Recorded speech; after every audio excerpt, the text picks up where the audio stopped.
नमस्कार दोस्तों, स्वागत है आप सभी का मेरे यूट्यूब चैनल वैभव हीरे में। और दोस्तों आज की इस वीडियो में हम देखने वाले हैं क्लास 11th इंग्लिश का सेक्शन 3 राइटिंग स्किल उसका 3.4 इंटरव्यू। इस चैप्टर का ब्रेनस्टॉर्मिंग बहुत इजीएस्ट वे में हम इस चैप्टर की एक्सप्लेनेशन देखेंगे, ब्रेनस्टॉर्मिंग का एक्सप्लेनेशन देखेंगे। तो चलिए स्टार्ट करते हैं। A1 में बोला गया है complete the following statements with the help of the text, यानी कि जो आपका चैप्टर है ना उसको रीड करो एंड उसके ऊपर ये जो स्टेटमेंट्स दी गई है, जो क्वेश्चंस दिए गए उसका आंसर्स लिखो, उसे कंप्लीट करो। To learn about the meditation you have to see, यहाँ पर यानी कि आपको जो भी मतलब ऑथर ने मतलब जो ये चैप्टर है उसमें इसका आंसर आया है, ये सिर्फ आपको ब्लैंक दिया गया है, यानी कि यहाँ पर यू हैव टू सी। तो बहुत बड़ा आंसर है इसका। मैं आपको सिर्फ बताता हूँ how your mind is working. You have to watch as you watch a lizard going by, यानी कि इससे मतलब ये पूरा का पूरा आपको यहाँ पर जितना भी है ना ये कंप्लीट कर देना है। बहुत बड़ा टेक्स्ट है, तो ये पूरा टेक्स्ट आपका आना चाहिए। लगभग 10 से 12 लाइन का टेक्स्ट है, ठीक है। अगर ये ब्रेनस्टॉर्मिंग का आंसर आपको यहाँ पे समझ में ना आए तो मैं रिक्वेस्ट करूंगा डिस्क्रिप्शन में टेलीग्राम ग्रुप की लिंक है, उसे ज्वाइन कर लो। वहाँ पर पीडीएफ फॉर्मेट में इस ब्रेनस्टॉर्मिंग के आंसर्स, इस एक्सरसाइज के आंसर्स आपको पीडीएफ फॉर्मेट में मिल जाएंगे। आगे बढ़ते हैं सेकंड में, identify incorrect statements from the following and correct them, यानी कि यहाँ पर इनकरेक्ट गलत जो स्टेटमेंट्स है उनको आइडेंटिफाई करना है, पहचानना है, और जो गलत है उन्हें सही कर कर लिखना है। यानी कि जो सही मतलब गलत है ना उन्हें सही करके लिखो, ज़्यादा कुछ नहीं बोला गया। बहुत आसान सा क्वेश्चन है। One want others to change, यानी कि वन यहाँ पे बोला गया one wants to others to change.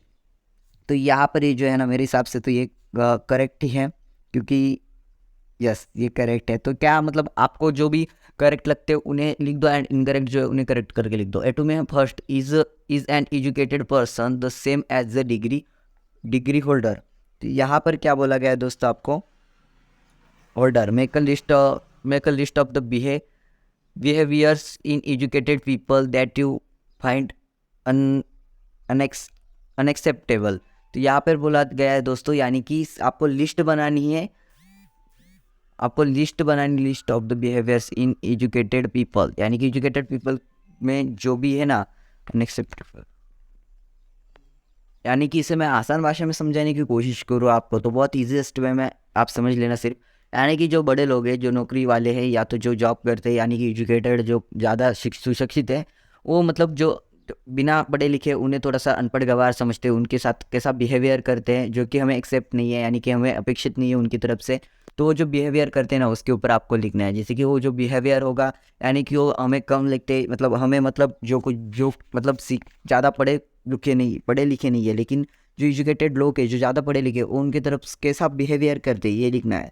तो यहाँ पर क्या आएगा दोस्तों, ग्रीड, और बाकी जो कुछ भी लिख सकते हो ना, इंडिफरेंस टू और अदर पीपल, यानी कि वो दूसरों को कम लिखते हैं। इस तरीके से आपको सिर्फ लिस्ट बनानी है, 4 बिहेवियर्स लिख दो ABCD इस तरीके से। सेकंड में suggest what you all to do in the following situations, यानी कि कुछ सिचुएशंस दी गई है एंड आपको सजेस्ट करना है, यानी कि बताना है कि इस सिचुएशन में आप क्या करोगे या ना क्या कर सकते हो। तो सिचुएशंस पढ़ो एंड लिख दो। नहीं लिख सकते तो भी चिंता की बात नहीं है ना, क्योंकि टेलीग्राम पे तो ऐसे PDF के साथ हमने सेंड किया आपको। तो यहाँ पे consult the thesaurus and note down the synonyms for ordinary. तो यहाँ पर one synonyms of dictionary is banal. तो यहाँ पर ही find English poetry very banal. तो यहाँ पर एग्जाम्पल दिया गया है आपको एंड उसी तरीके से आपको इसका आंसर लिखना है। उसके बाद आपको सेकंड में complete the table 1 is done for you. आपको टेबल कंप्लीट करना है, एक आपको करके दिया है, उसी तरीके से आपको टेबल कंप्लीट करना है। Word around you what we should aim to be. तो यहाँ पे कैलस, ठीक है,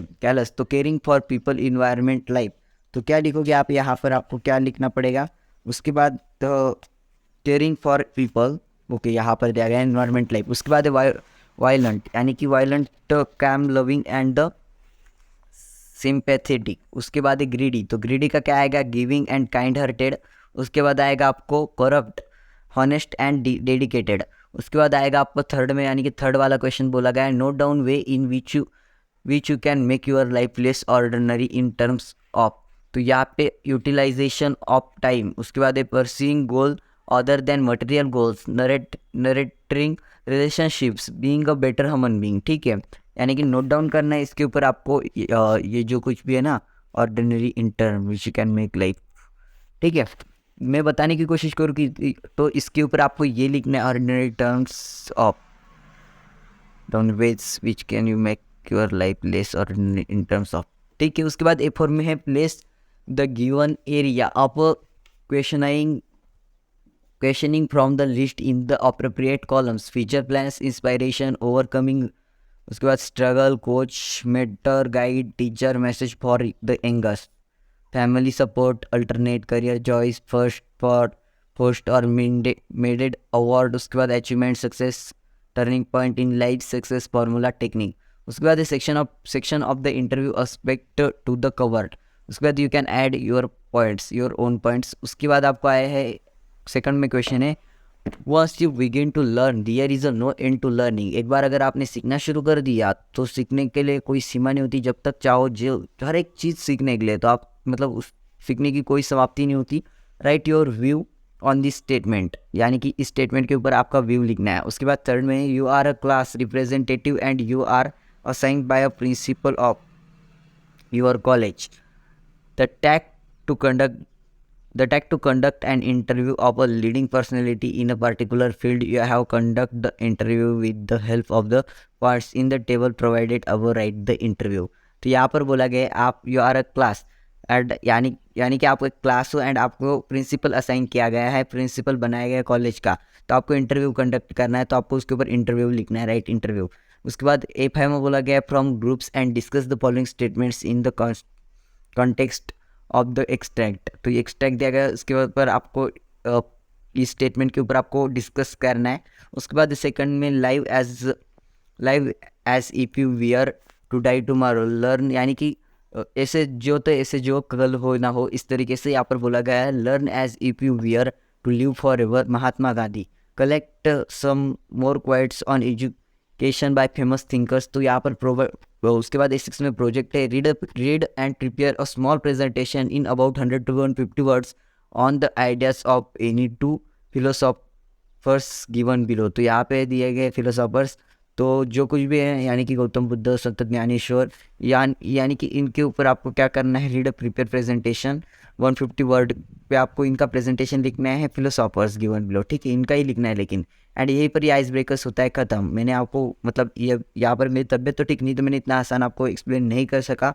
लेकिन अगर आपको कोई डाउट रह गया हो तो प्लीज़ कमेंट में पूछिएगा। मैं इसके ऊपर और एक वीडियो बनाने वाला हूँ, क्योंकि मेरा मूड यहाँ पर अच्छा नहीं था और मेरी तबीयत भी ठीक नहीं थी, इसलिए इस वीडियो को बहुत ही मतलब स्टूडेंट्स को कहीं दिक्कत ना हो, इसलिए इस वीडियो को शूट कर दिया, यानी कि इस वीडियो को रिकॉर्ड कर दिया। इस वीडियो के मैंने आंसर डिस्क्रिप्शन में टेलीग्राम ग्रुप का लिंक दी गई है, वहाँ पर जाओ एंड इसका PDF फॉर्मेट में, इस ब्रेनस्टॉर्मिंग के PDF फॉर्मेट में आंसर मिल जाएंगे।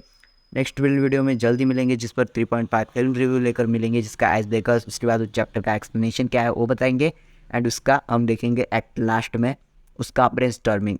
ठीक है, तो मिलते हैं अगले वीडियो में, तब तक के लिए tata bye bye, take care.